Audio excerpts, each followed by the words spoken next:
warahmatullahi wabarakatuh. Alhamdulillahirabbil alamin wa bihi nasta'inu ala umuri dunya waddin. Asyhadu an la ilaha illallah wahdahu la syarikalah wa asyhadu anna sayyidana Muhammadan abduhu wa rasuluhu wa la nabiyya ba'dah. Allahumma fassalli wa sallim ala nabiyyina Muhammadin wa alihi wa ashabihi wa man sara ala nahjihi ila yaumiddin.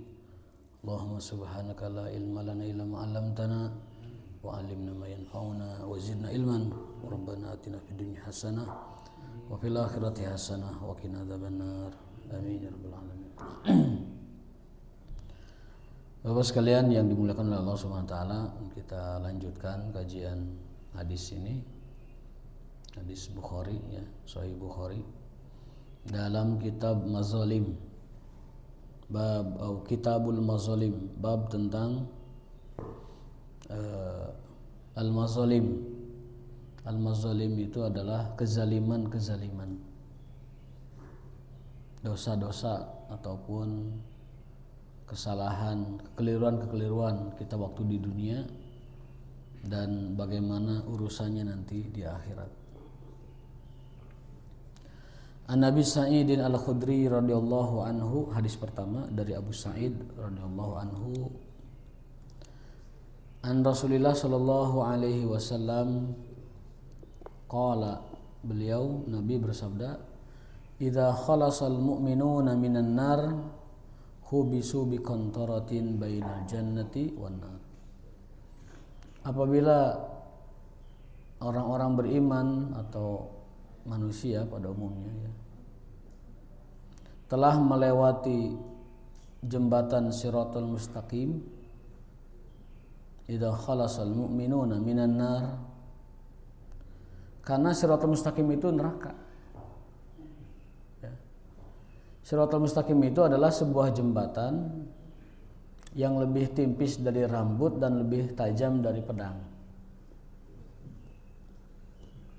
Jadi gambaran Shiratal Mustaqim bagai rambut di belah 7 itu keliru, nggak ada dasarnya. Yang benar itu keterangannya lebih tipis dari rambut, lebih tajam dari pedang. Coba, gimana caranya kita nyebrang sebuah jembatan yang begitu tipis, lebih tipis dari rambut dan tajam lebih dari pedang? Gimana cara nyebrangnya? Dan di bawahnya neraka. Jadi Shiratal Mustaqim itu ada tepat di bawah, di atas neraka. Nerakanya neraka jahanam. Bikalalibiha, dengan apa ini? Rawelan itu bahasa. Dengan kaitan-kaitannya. Dengan kaitannya. Dan kaitan itu siap mengambil kaki siapapun yang melewatinya. Kalalib jahanam namanya, diambil. Faminhum man yamshi kal barak. Di antara mereka ada yang melalui jembatan tersebut seperti kilat, cepat. Ada juga yang seperti naik kuda, cepat tapi tidak secepat yang pertama. Ada juga yang seperti kambing. Ada juga yang seperti berjalan seperti biasa. Namun ada juga yang merangkak tapi akhirnya selamat. Dan yang terakhir ada yang dikait oleh kaitan jahanam tersebut.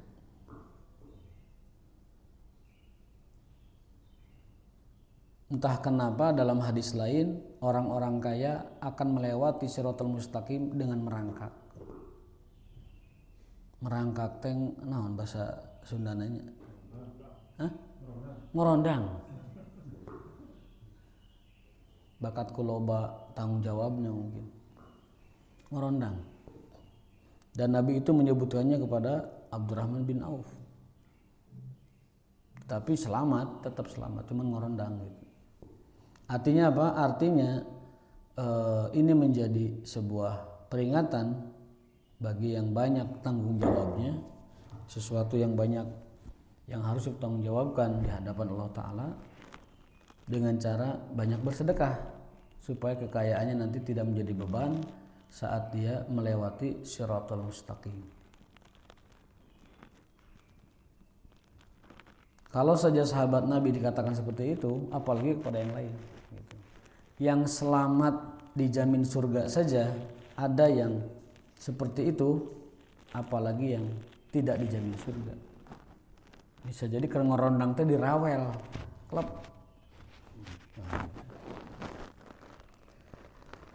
Jadi itu situasi Shiratal Mustaqim. Kata para ulama, orang-orang yang akan selamat di atas sirat tersebut adalah orang-orang yang istiqomah Shiratal Mustaqimnya di dunia. Man istaqama fi dunya istaqama ala sirat.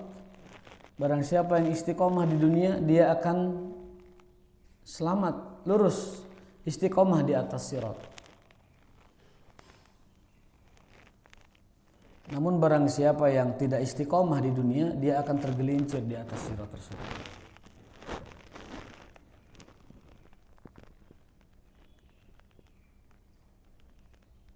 Nah, kalau amalan praktisnya, ada amalan yang dapat membuat kita mudah untuk menyeberangi sirat. Dalam hadis sebutkan, yaitu membaca surat Al-Mulk. Surat Al-Mulk atau surat Tabarak itu kelak akan menjadi penolong kita saat kita meniti sirat. Dengan mengencangkan kaki kita, lalu dia berpesan ke malaikat yang nunggu di sana, jangan kau apa-apakan orang ini, karena aku yang mengawalnya. Itu surat Tabarok. Kalau orang rajin membaca surat Tabarok, maka kelak di atas sirat, berdasarkan hadis Nabi SAW, surat Tabarok itu akan menjadi penguat kaki kita saat kita menyeberang sirat, dan dia yang akan mengatakan kepada neraka penjaga sirat itu bahwasanya jangan kau apa-apakan orang ini karena aku yang mengawalnya. Maka rajin-rajinlah, istiqomahlah, konsistenlah membaca surat Tabarok. Syukur-syukur kalau hafal, kalau tidak dibaca juga boleh. Tabarakalladzi biyadihil mulku wa huwa ala kulli syai'in qadir, sampai ayat terakhir. Nah, hadis ini hadis sahih riwayat Abu Sa'id Al-Khudri dari Nabi SAW. Beliau bersabda, apabila orang-orang beriman telah selesai melewati jembatan Shiratal Mustaqim, maka dia akan ditahan di ujung sirat, di ujung penitian itu ditahan. Hubisu biqantaratin, di pos terakhir, checkpoint terakhir di ujung sirat masih ada. Bainal jannati wan nar, pos itu berada di surga, di antara surga dan neraka. Checkpoint terakhir itu di antara surga dan neraka.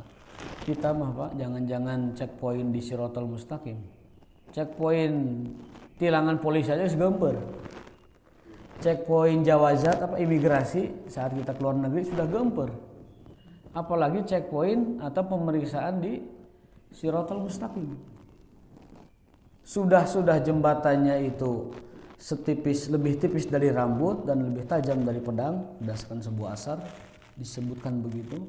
Kemudian di bawahnya adalah api jahanam yang menyala-nyala dengan kait-kaitnya yang siap mengait siapapun yang lewat di sana. Dan kalaupun kita selamat, di ujung masih ada pos terakhir, ada pemeriksaan terakhir. Pemeriksaan terakhir ini isinya adalah tentang hak-hak manusia. Checkpoint terakhir itu.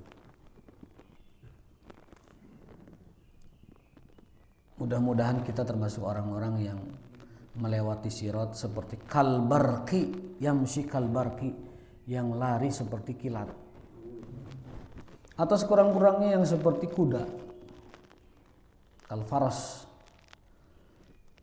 Kalau seperti kambing ya masih lumayan tapi lama nyampainya. Yang berjalan juga masih mending, penting selamat. Yang merangkak juga ya nggak apa-apa lah, yang penting nyampe selamat. Dan kebanyakannya yang dikait oleh jahanam, diambil seperti itu. Nah, orang-orang beriman yang telah selesai meniti sirat, selesai ini berarti selamat dia di siratul mustaqim. Ternyata di ujung ada pos terakhir. Orang-orang beriman setelah melewati sirat, orang kafir mah jatuh di sirat. Pendosa-pendosa besar jatuh di sirat. Orang kafir jatuh di sirat. Kecuali Allah maafkan ya orang beriman yang berdosa besar. Nah, itu di ujung sana ada pos terakhir. Qantarah bainal jannati wan nar. Sebuah pos terakhir, persinggahan antara surga dan neraka. Disebutnya qantarah. Kandara kalau orang nyebutnya. Fayataqasuna mazalima kanat bainahum. Maka di situ terjadilah yang namanya pengadilan yang belum selesai. Pengadilan yang belum selesai yang terkait dengan mazalimun nas, kezaliman-kezaliman antara bainahum sesama mereka. Di dunia, ketika di dunia. Hatta idza nuqu wa hudzibu. Dengan dua cara, baik dengan dibalas, dikisos dari orang yang dizaliminya atau dimaafkan, dihapus. Terserah nanti orang yang dizaliminya itu. Dan mencari pemaafan dari 200 juta orang itu susah. Koruptor misalnya. Susah minta maafkannya gimana? Makanya di dunia harus buru-buru minta maaf. Minta dihalalkan, balikin uangnya ke negara. Kalau orang per orang masih gampang minta maaf nanti di sana. Mudah-mudahan orang tersebut diberikan keluasan hati dan akhirnya memaafkan dosa-dosa tersebut. Hatta idza nuqu wa hudzibu, sampai bersih dan tidak membawa kotoran apapun. Udzina lahum bidukhulil jannah, maka mereka pun akhirnya diizinkan masuk surga. Jadi orang yang dalam hatinya ada la ilaha illallah itu pasti masuk surga. Hanya saja tadi prosesnya. Ada yang dibersihkan dulu di neraka, ada yang dimaafkan, ada yang harus dipertanggungjawabkan dulu kesalahan-kesalahannya dengan manusia yang lain dan lain sebagainya.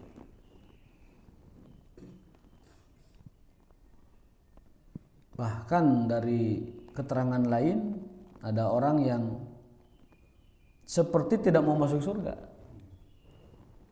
Kullu ummati yadkhulunal jannah, setiap umatku masuk surga kecuali yang tidak mau. Siapa yang tidak mau? Yang maksiat kepada Rasulullah sallallahu alaihi wasallam dengan cara tidak mentaati sunnah-sunnahnya atau membenci sunnahnya. Fawalladzi nafsu Muhammadin sallallahu alaihi wasallam biyadihi, demi Allah yang menggenggam zat Muhammad. La ahaduhum bimaskanihi fil jannah adallu bimanzilihi kana fid dunya. Kalau orang sudah lolos itu pos terakhir, dia akan melihat kediamannya di surga lebih jelas dari kediamannya di dunia. Kalau kita baru dari luar kota masuk ke kampung kita, masuk ke gapura kampung kita, yang paling kita kenal dari seluruh ngejejer rumah itu rumah siapa? Rumah kita kan. Nah, nanti ahli surga yang telah lolos pos terakhir, dia akan melihat kediamannya di surga lebih jelas dan lebih mengenal daripada yang dia kenal rumahnya di dunia. Adalu itu lebih jelas. Bimanzilihi kana fid dunya, ketika dia di dunia. Lebih jelas. Jadi pas masuk gerbang surga, oh itu rumah saya. Padahal can kadinya. Belum pernah ke situ, belum pernah dikasih tahu juga. Maksudnya belum tahu. Tetapi karena Allah mengizinkan dia ke surga, awal dia masuk gerbang surga, dia sudah melihat itu rumahnya. Padahal belum kenal sebelumnya. lebih mengenal daripada rumahnya sendiri di dunia. Maka marilah kita sama-sama untuk meningkatkan kualitas amal dan kuantitas amal kita supaya kita dapat menyeberangi jembatan atau titian Shiratal Mustaqim dengan selamat dan kemudian melewati pos terakhir dengan selamat. Supaya kita selamat dari titian Shiratal Mustaqim, bersihkan dosa-dosa kita dengan Allah Subhanahu wa taala. Banyakin ibadah kepada Allah Subhanahu wa taala. Yang paling praktisnya adalah tadi mengamalkan surat Tabarok dibaca dengan banyak. Kalau secara umum man istaqama fid dunya istaqama fis sirat. Barang siapa yang istiqomah di muka bumi di dunia maksudnya, dia akan istiqomah ketika meniti sirat itu. Barang siapa yang istiqomah di dunia, maka dia akan istiqomah dalam meniti sirat mustaqim tersebut. Panjangnya belum ada penjelasan dalam keterangan-keterangan, tapi bentuk dan rupanya banyak dijelaskan. Yang 3000 tahun wallahu alam. Menitinya ya, meniti. Kalau penantian bisa ribuan tahun. Mahsyar itu ada keterangannya, bisa ribuan tahun, bisa sekian juta tahun. Tapi kalau sirat itu tidak menjelaskan. Allah alam, kalau ada keterangannya bisa disampaikan. Kalau hadisnya sahih kita terima. Jadi lebih tajam dari pedang dan lebih tipis dari rambut. Artinya apa? Artinya sangat-sangat sulit, ya, sangat sulit. Tiap hari kita meminta kepada Allah agar selamat di atas sirat itu. Ihdinas siratal mustaqim. Makna dari siratal mustaqim kalau di dunia itu artinya jalan istiqomah. Kalau di akhirat itu artinya jembatan siratal mustaqim. Ya. Tafsir dari ihdinas siratal mustaqim, tafsir pertama itu tentang siratal mustaqim di dunia. Minta kepada Allah istiqomah. Kalau di akhirat istiqomah itu diartikan sebagai sirat, yakni titian atau jembatan siratal mustaqim. Itu dalam penjelasan kitab tafsir Al-Fatihah demikian. Dalam syarah makna salat yang telah dulu pernah kita jelaskan.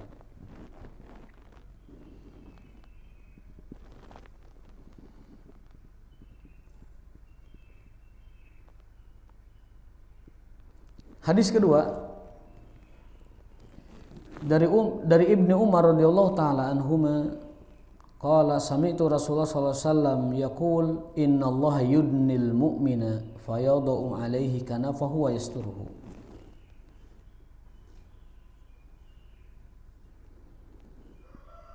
Ya. Jadi kalau dalam penjelasan tafsir kitab syarah hadis ini, hadis pertama tadi kesimpulannya adalah jagalah hubungan sosial. Saya tadi lupa menyampaikannya. Hubungan sosial itu mesti dijaga, mazolim kepada manusia itu mesti dijauhi. Karena itu yang dapat menyebabkan orang bisa lolos di pos terakhir. Banyak orang lolos di pos pertama, dari sirat lolos. Tapi ketika pos terakhir ada yang tidak lolos karena masih tersangkut dan terpaut dengan masalah-masalah dengan manusia. Nauzubillah ya. Jangan sampai kita ini hablum minallahnya bagus, hablum minannasnya buruk. Orang yang hablum minallah bagus, hablum minannas buruk bakal ketahan di pos terakhir.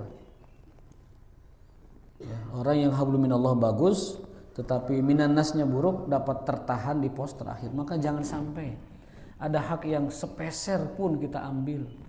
Ada darah orang setetes pun kita teteskan. Ada luka yang kita buat dari orang tersebut, baik dengan lisan, baik dengan perbuatan, baik dengan tangan. Jangan sampai ada orang yang tersakiti hati atau fisiknya oleh kita sedikit pun. Dan itu puncak ilmu agama seseorang. Kata Ibnu Umar ketika ditanya, "Wahai Ibnu Umar, apa puncak ilmu Anda?" Kan beliau itu ulamanya sahabat, muridnya Rasulullah SAW langsung. Alimnya alim itu beliau di kalangan para sahabat. Apa puncak ilmu Anda? Yang pertama kata beliau adalah jelas tauhid ya. yang kedua adalah birrul walidain, yang ketiga adalah tidak merugikan orang lain. Puncak ilmu itu tauhid, bakti kepada orang tua, tidak merugikan orang lain. Ilmu kalau dirunut puncaknya itu.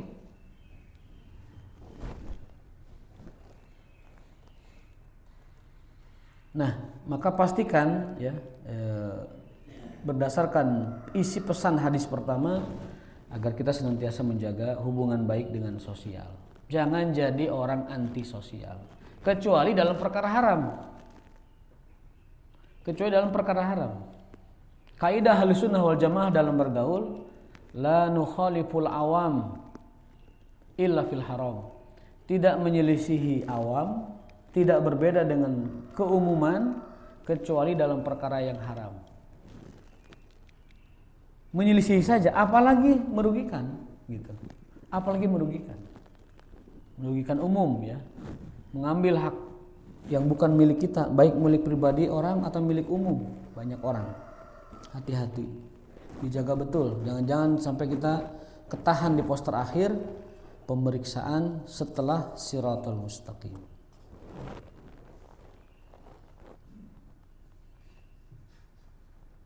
Maka saya pun di sini langsung declare, barangkali ada hak, ada kewajiban yang saya itu taksir kepada bapak-bapak, saya minta di istihlal. Saya mohon di istihlal agar tidak menjadi beban nanti di pemeriksaan terakhir setelah Shiratal Mustaqim. Mungkin ada hak, ada kewajiban yang tidak tertunaikan atau taksir dengan sengaja atau tidak sengaja, saya minta dihalalkan supaya tidak ada beban nanti di qantarah bainal jannati wan nar. Itu tambahan dari keterangan hadis pertama. Kita kembali ke hadis kedua. Aku mendengar Rasulullah sallallahu alaihi wasallam bersabda, "Innallaha yudnil mu'min." Kelak nanti di akhirat Allah akan mendekati orang beriman. Fayadau alaihi kanafahu wa yasturuhu. Kemudian ini maksudnya adalah Allah menaungi dengan rahmatnya itu menutupi aib. Artinya apa? Hisab itu dilakukan secara rahasia.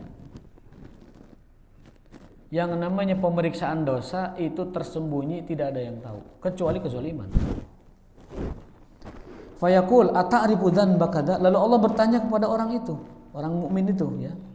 Ata'rifu dzanbaka, kamu tahu nggak dulu kamu berdosa? Tapi itu ini apa? Berdua. Tidak ada yang tahu. Yasturuhu, ditutup oleh Allah Ta'ala, tidak ada yang tahu pemeriksaan itu. Jadi dosa kita tidak diketahui orang, Pak. Bahkan di akhirat Allah menutupnya.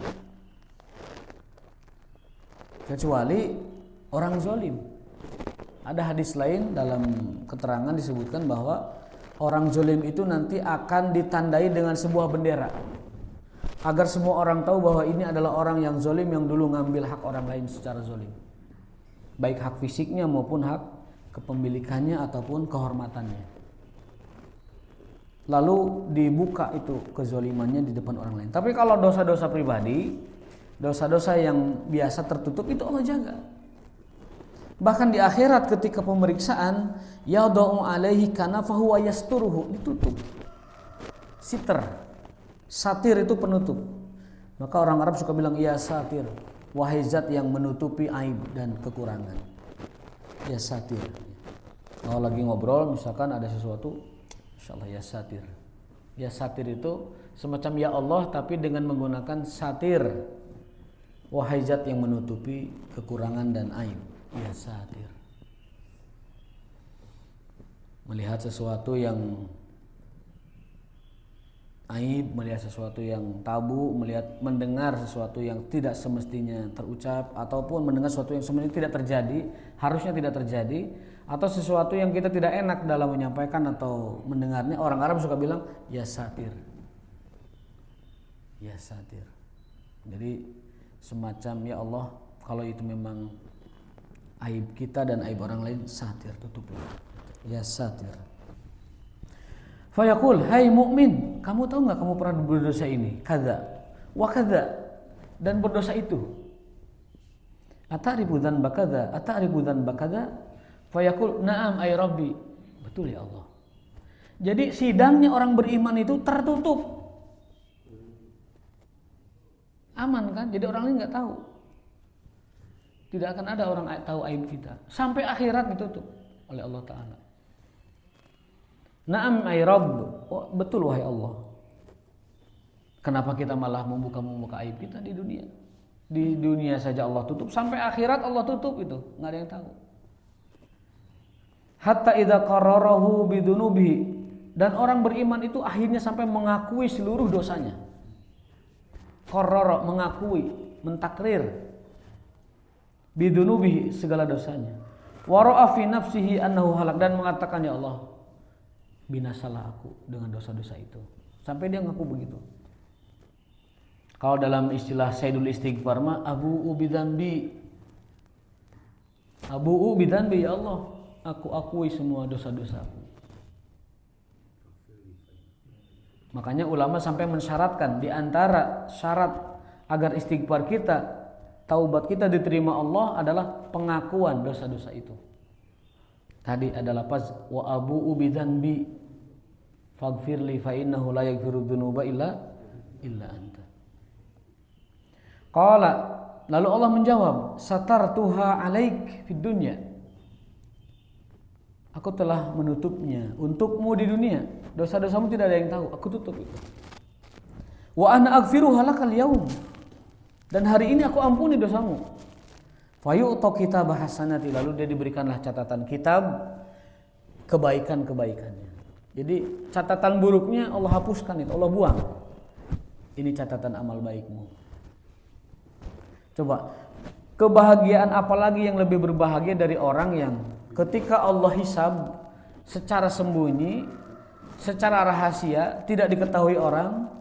Setelah itu Allah menanyakan, kamu berdosa ini, kamu berdosa itu. Lalu orang mukmin tersebut mengakui, betul ya Allah, saya telah melakukannya dan seluruh dosa-dosaku aku akui. Disebutkan semua dosanya. Kemudian Allah memberikan catatan kitabul hasanat. Kitabul sayyi'atnya dibuang, dimaafkan oleh Allah Ta'ala, dihapus. Alangkah bahagianya ketika kita dihisab secara sembunyi-sembunyi, hanya kita dan Allah yang menyidang. Kemudian setelah itu catatan buruk kita dibuang gitu.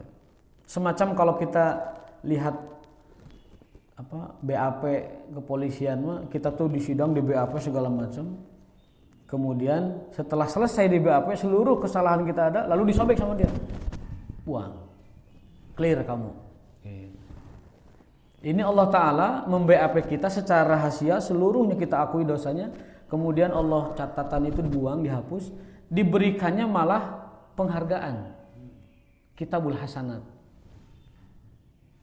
Bahagia macam apa lagi coba seperti itu. Wa amal kafir wal munafik fayaqulul ashhad. Adapun orang munafik, orang kafir, fayaqulul ashhad, nanti orang-orang yang dizoliminya akan protes, akan menggugat Tuhannya. Haula'il ladzina kadzabu ala rabbihim ala laknatullahi alal zalimin. Tuh orang-orang zalim. Kenapa dia tidak dihisab secara rahasia? Kenapa dia tidak dihisab secara sembunyi? Karena korbannya banyak. Dan orang-orang tadi yang merasa dizolimi teriak, ya Allah, haulail ashhad, itu mereka itu penzolim, orang-orang zolim, mendustakanmu, menzolimi hamba-hambamu. Laknat Allah bagi mereka, ala laknatullah ala zalimin. Maka orang yang tidak menzalimi orang, hisabnya sembunyi dan rahasia. Tapi kalau kita punya kezaliman, orang-orang zalim itu yang akan minta kepada Tuhannya agar dibuka kezalimannya itu, semua orang tahu. Nauzubillah. Wa yaqulul ashhad, para saksi, maksudnya korban, akan berkata, menggugat Tuhannya, haula'il ladzina kadzabu ala rabbihim. Merekalah para pendusta Allah Subhanahu wa taala. Para pendusta Tuhan menginjak ayat-ayatnya, melanggar ayat-ayatnya, melanggar hukum-hukumnya dan menzolimi manusia. Karena kalau orang sudah melanggar ayat Allah, dia pasti zolim pada manusia. Kalau dia sudah menyelisihi ayat Allah, dia akan zolim pada manusia. Nah, ini digugat oleh para saksi korban, digugat ya. Lalu ditancapkan bendera sebagai tanda ini pelaku kezoliman. Hati-hati para koruptor ini. Korbannya akan teriak, haula'il ladzina kadzabu ala rabbihim ala la'natullah 'alal zalimin. Laknat Allah bagi orang-orang zalim. Insyaallah ya. Jadi sidang akhirat ada yang tertutup, ada yang terbuka. Kayak sidang doktoral aja tuh. Tertutup, terbuka. Lulus di tertutup baru terbukain sebagai sebagai syiar atau promosi. Tapi di akhirat tertutup terbukanya bukan seperti itu. Tertutup bagi orang-orang aib yang sifatnya adalah tidak menzolimi orang, tetapi terbuka bagi dosa-dosa yang sifatnya adalah kezaliman. Auzubillah ya. Kita baca penjelasannya.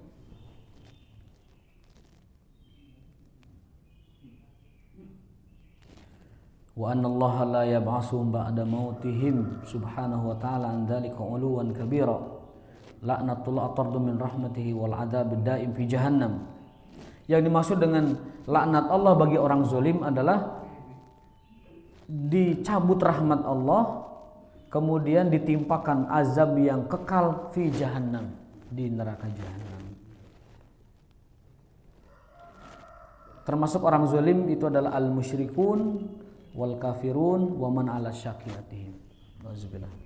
Mudah-mudahan Allah Ta'ala memberikan kita hidayah untuk tidak merugikan dan menzalimi orang lain dalam bentuk apapun, baik pengambilan hak, baik dengan tindakan lisan ataupun dengan tindakan tangan dan perbuatan kita. Monggo.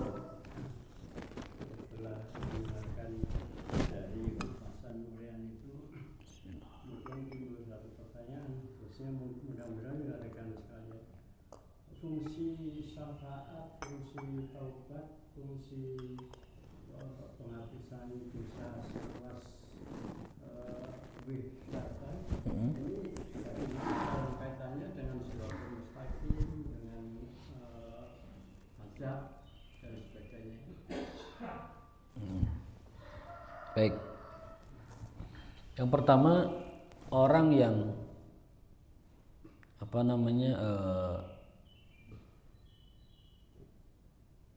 dikehendaki nanti dihisab terbuka atau diinikan kezaliman dan dosa-dosanya, itu memang orang yang sudah dari awal tidak diberi hidayah taubat di dunianya, tidak diberi hidayah untuk syafaat di dunia dan di akhiratnya. Sudah sepaket itu dengan takdirnya, gitu. Tapi orang yang dikehendaki dapat syafaat sudah diberi jalan hidayah taubat sebelumnya.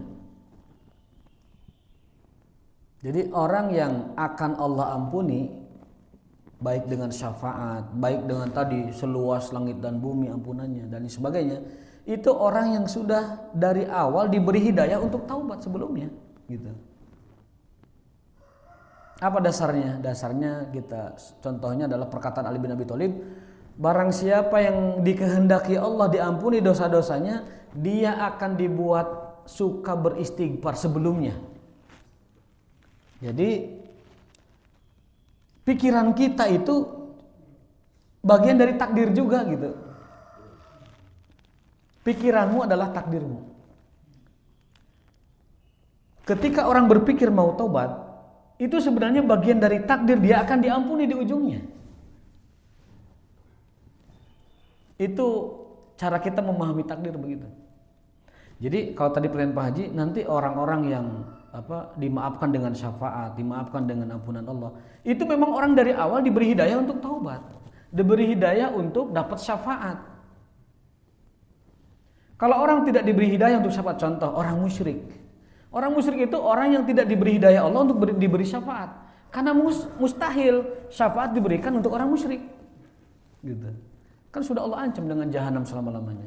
Jadi orang yang akan diberi syafaat itu sudah diberikan hidayah syafaat sebelumnya sampai dia berhak mendapatkan syafaat. Orang yang akan diberi ampunan itu orang yang diberi hidayah sebelumnya, hidayah itu taubah untuk bertaubat sebelumnya. Satu paket. Tapi tetap lewat. Tetap. Wa in kuntum illa wariduha dalam surat Toha kalau tidak salah. Wa in kuntum illa wariduha, setiap kalian illa tidak terkecuali wariduha akan melewatinya.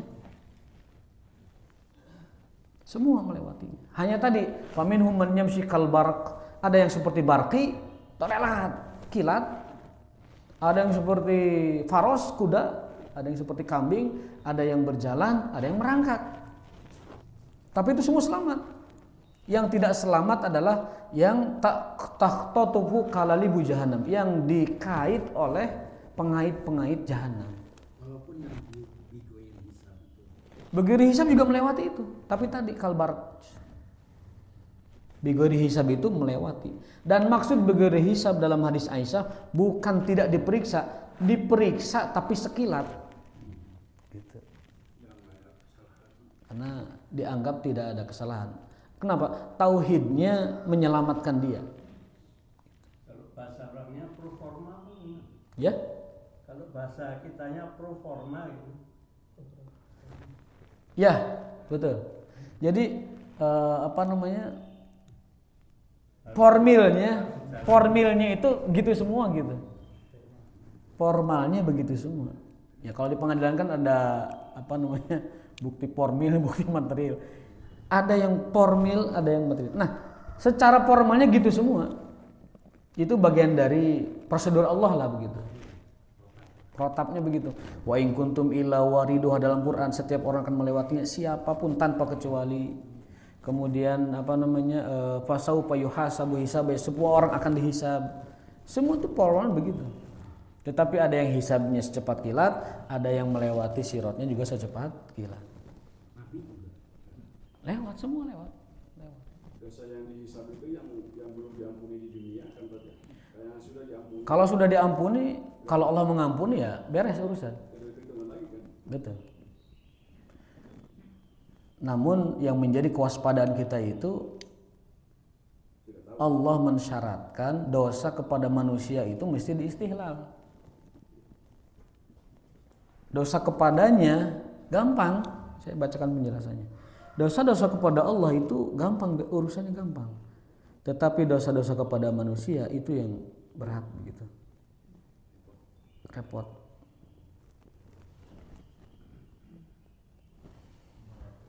Jadi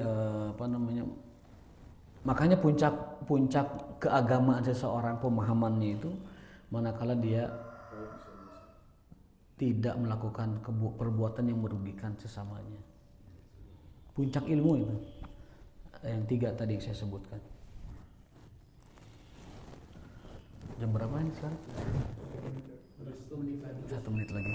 Aqulu qouli hadza wa astaghfirullah li wa lakum wal afu minkum subhanakallahumma wa bihamdika asyhadu an la ilaha illa anta astaghfiruka wa atubu ilaik. Wassalamualaikum warahmatullahi wabarakatuh.